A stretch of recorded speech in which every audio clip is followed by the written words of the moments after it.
செல்வம் இருப்பதால் மட்டும் லட்சுமி தேவி வருவதில்லை என்பது உங்களுக்கு தெரியுமா? பலர் பூஜைகள், விரதம், விளக்குகள் ஏற்றுதல் போன்ற செயல்களை செய்கிறார்கள். ஆனால் அவர்களின் வாழ்க்கையில் செல்வம் தேங்கி நிற்கிறது, கடன் தொடர்ந்து அதிகரித்து வருகிறது. இருப்பினும் மந்திரமோ அல்லது பல பொருட்களோ தேவையில்லாத ஒரு ரகசிய தீர்வை வேதங்கள் வெளிப்படுத்துகின்றன. ஆனால் உண்மையான இதயத்துடன் அதை செய்பவர்களின் வாழ்க்கையில் வறுமை ஒருபோதும் நீடிக்காது. இன்றைய வீடியோவில் லட்சுமி தேவியை மகிழ்விப்பதற்கான ரகசியத்தை நான் பகிர்ந்து கொள்கிறேன். இது மிகச் சிலருக்கு மட்டுமே தெரியும், இன்னும் குறைவான பயிற்சியே. உங்கள் வீட்டில் செல்வம் நிலைத்திருக்கவும், செழிப்பு வரவும், லட்சுமி தேவியின் ஆசீர்வாதம் நிலைத்திருக்கவும் விரும்பினால் இந்த வீடியோவை இறுதிவரை பார்க்கவும். லட்சுமி தேவியை மகிழ்விக்க மிகவும் ரகசியமான மற்றும் அரிய வழி உள்ளது. இது வேதங்கள், புராணங்கள் மற்றும் புனிதர்களின் வார்த்தைகளில் சுட்டிக்காட்டப்பட்டுள்ளது. ஆனால் சிலர் அதை புரிந்துகொள்கிறார்கள், ஏனெனில் இந்த தீர்வு வெறும் வெளிப்புற வழிபாட்டிற்கு மட்டுமல்ல, மனம், நடத்தை, எண்ணங்கள் மற்றும் ஆற்றல் ஆகிய 4 நிலைகளிலும் செயல்படுகிறது. லட்சுமி தேவி செல்வத்தின் தெய்வம் மட்டுமல்ல, தூய்மை, சமநிலை, அழகு, இரக்கம், நன்றியுணர்வு மற்றும் ஒழுக்கம் ஆகியவற்றின் உயிருள்ள ஆற்றலும் கூட என்று நம்பப்படுகிறது. இந்த குணங்கள் இயற்கையாகவே இருக்கும் இடத்தில் அவள் தானாகவே வசிக்கிறாள். இந்த ரகசிய பரிகாரம் ஒரு நாள், ஒரு மந்திரம் அல்லது ஒரு பொருளுக்கு மட்டும் மட்டுப்படுத்தப்படவில்லை. மாறாக, வெள்ளிக்கிழமை தொடங்கி 21 நாட்கள் உண்மையாக பின்பற்றினால் படிப்படியாக நிதித் தடைகள், கடன், மன அமைதியின்மை மற்றும் துரதிர்ஷ்டத்தின் அறிகுறிகளை நீக்கும் ஒரு நடைமுறை இது. இந்த பரிகாரத்தின் முதல் மற்றும் மிகவும் மர்மமான விதி, சூரிய உதயத்திற்கு முன் எழுந்து யாருடனும் பேசாமல் கூப்பிய கைகளுடன் லட்சுமி தேவியை மனதளவில் வணங்குவதாகும். ஓ அம்மா, இன்று நான் என் எண்ணங்களாலும் வார்த்தைகளாலும் செயல்களாலும் யாரையும் காயப்படுத்த மாட்டேன் என்று ஒரு தீர்மானத்தை எடுங்கள். பேச்சு தூய்மையாக இருக்கும் இடத்தில் லட்சுமி வசிக்கிறாள் என்றும், கடுமையான வார்த்தைகள், புகார்கள், அவதூறுகள் மற்றும் எதிர்மறை சிந்தனைகள் லட்சுமிக்கு மிகவும் பிடிக்காது என்றும் வேதங்கள் கூறுகின்றன. இரண்டாவது ரகசிய விதி என்னவென்றால், உங்கள் வீட்டில் உள்ள செல்வம் சிறியதாகவோ அல்லது பெரியதாகவோ இருந்தாலும் அதை ஒருபோதும் அவமதிக்கக்கூடாது. உதாரணமாக, கிழிந்த ரூபாய் நோட்டுகளை எறிவது, பணத்தை உங்கள் கால்களால் தொடுவது அல்லது அசுத்தமான இடத்தில் சேமிப்பது, இவை அனைத்தும் லட்சுமியின் ஓட்டத்தை தடுக்கும் நுட்பமான மீறல்கள். மூன்றாவது மற்றும் மிகவும் மர்மமான முறை, வெள்ளிக்கிழமைகளில் ஒரு கோவிலில் அல்லது உங்கள் வீட்டில் சுத்தமான இடத்தில் எந்த காட்சியும் இல்லாமல் தூய நெய்யுடன் ஒரு விளக்கை ஏற்றி அதில் ஒரு சிட்டிகை மஞ்சள் சேர்க்க வெள்ளை அல்லது வெளிர் இளஞ்சிவப்பு நிற ஆடைகளை அணிவது.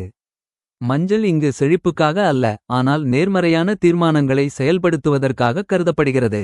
விளக்கை ஏற்றும்போது நீண்ட மந்திரம் தேவையில்லை. உங்கள் மனதில் சொல்வது, அம்மா, இந்த விளக்கு நிலையானது போல என் வாழ்க்கையிலும் நிலைத்தன்மை வரட்டும். லட்சுமி நிலையற்றவள் அல்ல என்று நம்பப்படுகிறது. அது மனித மனம்தான். மனம் நிலையானதாக இருக்கும்போது மட்டுமே லட்சுமி நிலையானவள்.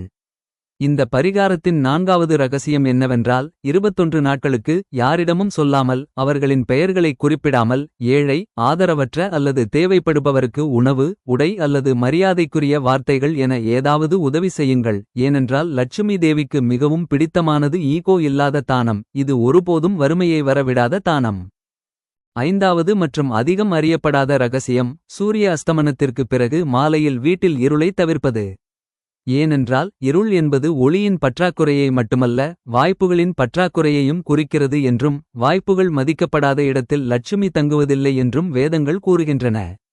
6வது ரகசிய விதி என்னவென்றால், உங்கள் வீட்டின் பிரதான நுழைவாயிலை ஒவ்வொரு நாளும் சுத்தமாக வைத்திருப்பது. வாரத்திற்கு ஒரு முறையாவது சிறிது கல் உப்பு கலந்த தண்ணீரில் துடைப்பது. இது மந்திரம் அல்ல, ஆனால் எதிர்மறை சக்தியை நடுநிலையாக்குவதற்கான ஒரு பழங்கால முறை. 7வது தீர்வு, குறைவாக அறியப்பட்ட வெள்ளிக்கிழமைகளில் துளசி செடியை தொடும் முன் மனதளவில் மன்னிப்பு கேட்பது. ஏனெனில் துளசி லட்சுமியின் ஒரு வடிவமாக கருதப்படுகிறது, மேலும் ஒரு அசுபமான தொடுதல் கூட ஆற்றலை சீர்குலைக்கும்.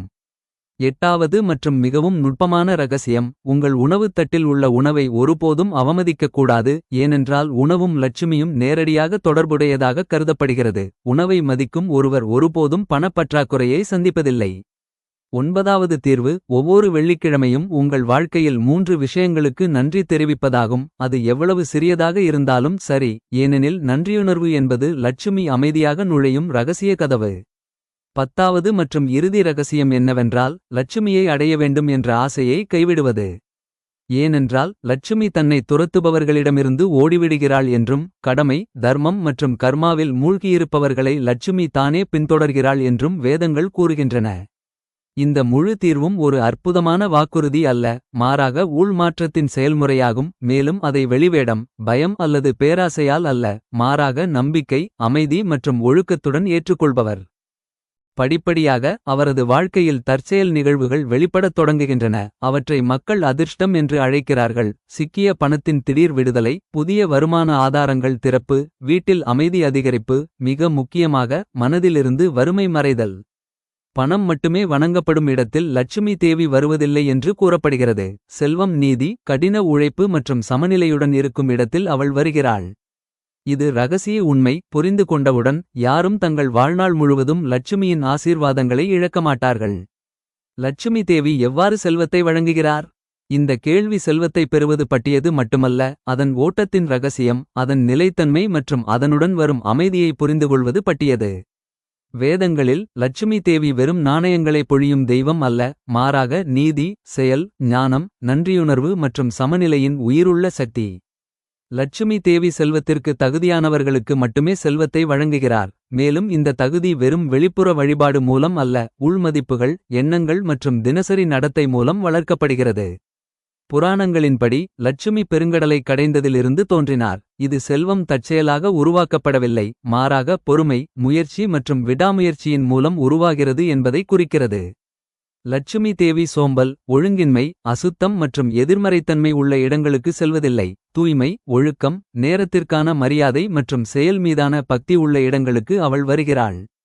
செல்வத்தை வழங்கும் அவரது செயல்முறை மிகவும் நுட்பமானது. அவள் பணத்தை வெறுமனே ஒப்படைப்பதில்லை, மாறாக வாய்ப்புகள், சரியான முடிவுகள், சரியான நபர்களுடனான சந்திப்புகள் மற்றும் சரியான நேரத்தில் சரியான சிந்தனையை வழங்குகிறாள். இந்த அறிகுறிகளை அங்கீகரிப்பவர்கள் மட்டுமே செழிப்பானவர்களாக மாறுகிறார்கள். லட்சுமி விஷ்ணுவின் துணைவி என்றும், விஷ்ணு என்றால் வாழ்வாதாரம் மற்றும் சமநிலை என்றும் கூறப்படுகிறது. எனவே லட்சுமி சம்பாதிக்க மட்டுமே நினைப்பவர்களுடன் தங்குவதில்லை, ஆனால் சேமிக்க, பகிர்ந்து கொள்ள மற்றும் நிர்வகிக்க ஞானம் இல்லாதவர்களுடன் தங்குவதில்லை. செல்வத்தை வழங்குவதற்கு முன் லட்சுமி தேவி ஒருவரின் வீடு, மனம் மற்றும் பேச்சை ஆராய்கிறார். வீட்டில் குழப்பம், உடைந்த பொருட்கள், இருள் மற்றும் அழுக்கு இருந்தால் செல்வம் தங்காது. மனதில் பொறாமை, பயம், புகார் மற்றும் எதிர்மறை இருந்தால் வாய்ப்புகள் இழக்கப்படும். மேலும் பேச்சில் கசப்பு, பொய் மற்றும் அவமதிப்பு இருந்தால் சம்பாதித்த செல்வம் கூட நழுவத் தொடங்குகிறது. பெண்கள் மதிக்கப்படும் வீடுகளில் லட்சுமி தேவி செல்வத்தை வழங்குகிறார். ஏனெனில் பெண்கள் லட்சுமியின் புலப்படும் உருவகமாக கருதப்படுகிறார்கள். மேலும் பெண்கள் மகிழ்ச்சியற்ற இடத்தில் செல்வம் தங்க முடியாது. இதேபோல் உணவுக்கான மரியாதை லட்சுமியிடமிருந்து செல்வ ஓட்டத்துடன் நேரடியாக இணைக்கப்பட்டுள்ளது. உணவை அவமதித்து அதை வீணாக்குபவர் நிலையற்ற செல்வத்தை அனுபவிப்பார். அதே நேரத்தில் உணவை தெய்வமாக நடத்துபவர் தனது வீட்டில் ஒருபோதும் பற்றாக்குறையை சந்திப்பதில்லை. லட்சுமி தேவி நன்றியுணர்வின் மூலம் செல்வத்தை வழங்குகிறார். என்னிடம் எதுவும் இல்லை என்ற எண்ணத்துடன் வாழும் ஒருவர் எப்போதும் ஒரு குறையை அனுபவிக்கிறார். அதே சமயம் உங்களிடம் இருப்பதற்கு நன்றி என்று கூறுபவர் தங்கள் வாழ்க்கையில் மேலும் வருவதற்கான வழியை காண்கிறார். ஏனெனில் நன்றியுணர்வு செல்வத்தை ஈர்க்கும் மிக ரகசிய சக்தியாக கருதப்படுகிறது. லட்சுமி நிலையற்றவள் என்று வேதங்கள் கூறுகின்றன. ஆனால் இந்த நிலையற்ற தன்மை ஒரு நபரின் மனதினால் ஏற்படுகிறது. ஒரு மனம் நிலையானதாகவும் சமநிலையாகவும் பொறுமையாகவும் இருக்கும் இடத்தில் லட்சுமி நிலையானவளாகிறாள். தர்மத்தை ஒரு சுமையாக அல்ல, ஒரு சலுகையாக கருதுபவர்களுக்கு லட்சுமி தேவி செல்வத்தையும் வழங்குகிறாள். ஏனெனில் தர்மம் என்பது செல்வத்தை துறப்பது அல்ல, ஆனால் அதன் ஓட்டத்தை செயல்படுத்துவதாகும். ஆனால் இந்த தானம் ஆடம்பரம், ஆணவம் அல்லது பயத்தால் செய்யப்படக்கூடாது, மாறாக இயற்கையான இரக்கத்தால் செய்யப்பட வேண்டும். நேரத்தை மதிக்கிறவர்களுக்கு காலையில் தாமதமாக தூங்குவது, தாமதப்படுத்துவது மற்றும் வாய்ப்புகளை லேசாக எடுத்துக்கொள்வது லட்சுமி செல்வத்தையும் வழங்குகிறாள். இவை அனைத்தும் வறுமைக்கான நுட்பமான காரணங்களாக குறிப்பிடப்படுகின்றன. ஒளி, அமைதி மற்றும் மாலையில் நேர்மறையான சூழ்நிலை உள்ள வீட்டிற்கு கூட லட்சுமி தேவி செல்வத்தை வழங்குகிறாள். ஏனெனில் இருள் என்பது ஒளியின் பற்றாக்குறையை மட்டுமல்ல, விழிப்புணர்வு இல்லாததையும் குறிக்கிறது. துளசி, விளக்குகள், சுத்தமான கதவுகள் மற்றும் அமைதியான மனம், இவை அனைத்தும் லட்சுமியை வரவேற்பதற்கான அடையாளங்களாக கருதப்படுகின்றன. ஆனால் அவற்றின் உண்மையான அர்த்தம் வெளிப்புறமாக அல்ல, உள் ஒழுக்கம். லட்சுமி தேவி ஒருவரின் செயல்களுக்கு ஏற்ப செல்வத்தை வழங்குகிறார். ஆனால் செயல்கள் வெறும் கடின உழைப்பு அல்ல, அவை நேர்மை, நோக்கம் மற்றும் நோக்கத்தை உள்ளடக்குகின்றன. தவறான வழிகளில் செல்வத்தை சம்பாதிப்பவர்களுக்கு லட்சுமி உருமாற்றம் செய்து செல்வத்தை மட்டுமே வழங்குகிறாள், மகிழ்ச்சியை அல்ல. அத்தகைய செல்வம் விரைவாக அழிக்கப்படுகிறது. மாறாக வரையறுக்கப்பட்ட வளங்கள் இருந்தாலும் சரியான பாதையை பின்பற்றுபவர்களுக்கு லட்சுமி மெதுவாக ஆனால் நிரந்தரமாக வருகிறார்.